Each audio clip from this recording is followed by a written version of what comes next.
బంధించబడినటువంటి వారి యొక్క బంధకాలను, వాళ్ళ కట్లను తెంచివేయాలి. దుర్మార్గులు కడతారంట ఆ కట్లు. పోయిన వారిని చెప్పుకున్నాం. దుర్మార్గులు కట్లు కడతారు, దుష్టులు కట్లు కడతారు, నీతిహీనులు కట్లు కడతారు, భక్తిహీనులు కట్లు కడతారు, బంధిస్తారు.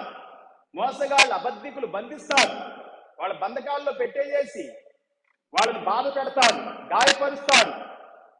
ఇక వాడికి వాడికి ఇక అన్నం ఉండదు, నీళ్లు ఉండవు, వారికి శాంతి ఉండదు, సమాధానం ఉండదు, ఆనందం ఉండదు, విడుదల ఉండదు, సంతోషం ఉండదు, శుద్ధి ఉండదు. అట్లా చేసేస్తారు దుర్మార్గులు. దుర్మార్గుల యొక్క కట్లు తెంచివేయాలి దేవుని బిడ్డలు. హల్లెలూయా. దేవుని బిడ్డలైతే దేవుని నమ్ముకున్నానని చెప్తే నువ్వు వట్టిగా చెబితే కుదరదు, కట్లు తెంచేసేయాలి. హల్లెలూయా. నువ్వే కట్లు కట్టొద్దు దుర్మార్గుడిగా, దుర్మార్గురాలుగా.